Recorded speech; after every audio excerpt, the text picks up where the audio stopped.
What is going on, guys? Gaston right here. Sorry that I have taken so long to make another video, but I simply got so busy with life, family, and work. So into this video, we are going to be talking about a particular camera that we actually covered in 2020, and this one is the R1.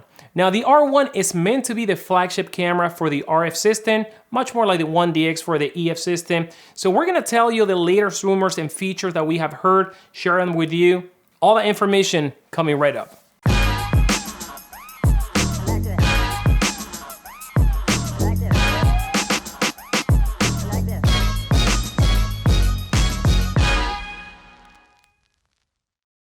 Welcome back to the channel, guys. Gaston right here, and today we're talking about the Canon R1, the RF flagship camera from Canon. Now, before I continue, I just want to mention really quick that we have another giveaway happening here in the channel for the first quarter, and this time we're giving away a brand new Xeon Crane 2S. Now, in order to enter, simply read the rules right here, or they're going to be listed also down in the description. Good luck to all of you guys. All right, so let's talk about the Canon R1, because this camera is going to be, in my opinion, probably the most powerful hybrid shooting camera ever created by Canon. And remember, I say hybrid shooting because this camera is not only going to be a great still camera, but it's going to be great in video capabilities, and we're going to talk about those in just a moment.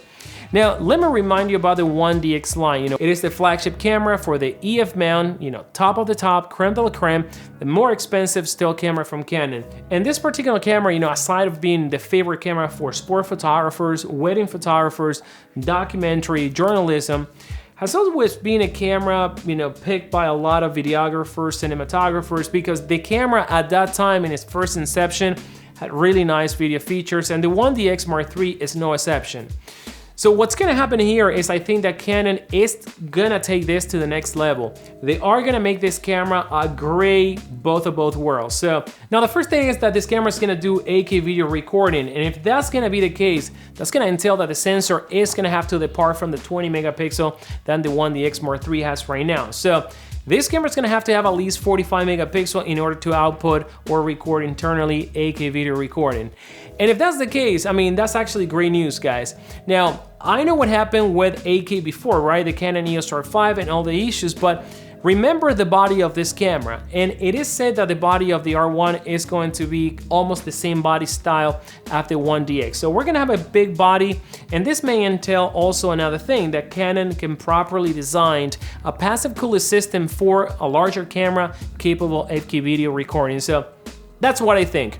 Now, the next thing is that if this camera is going to be focusing on 8K video recording, well, then it is time for this camera, this type of bodies, to have a flip out screen. Because if you remember, I'll post a picture right now, the 1DX Mark III, has that tiny screen, and this style of cameras always have the tiny screen slapped in the back. Not very usable for video, in my opinion. So we may see something completely different in this body with a flip out screen, because obviously this camera apparently is going to be a great hybrid camera.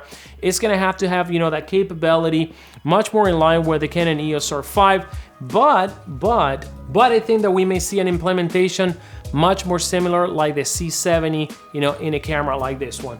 Now, what do you think? Let me know in the comments down below if you think that Canon is going to stick to a fixed type of screen.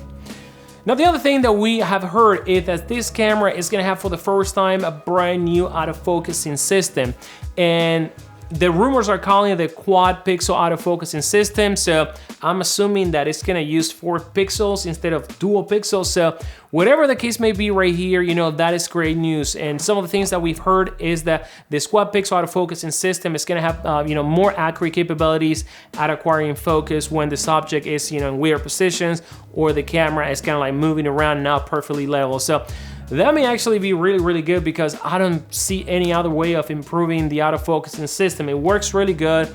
It works every single time. Now, we may start seeing image leaked very, very soon, because we've heard that Canon is going to start sending cameras for the July Olympics in Tokyo. If indeed they're going to happen, most camera manufacturers, they love to send their flagship cameras right there. They get free advertising and people can talk about them. But I think we're gonna see this camera probably around second quarter of 2021. That's gonna give enough time for the announcement, and then, for the cameras to start falling in hands of people by the Olympics. Now, I hope that the Olympics happen. I don't think so, how things are going right now, but Who knows? So this is going to be it, guys, for now. Now, we have a couple of our users that have connections over there reporting some additional stuff. You know, we just want to double confirm, but we're going to be doing a follow-up video very, very soon with newer leaks about this camera. So stay tuned. Let me know what you think about this one. It is a camera that excites you. As always, guys, subscribe to this channel, and I'll see you in the next video.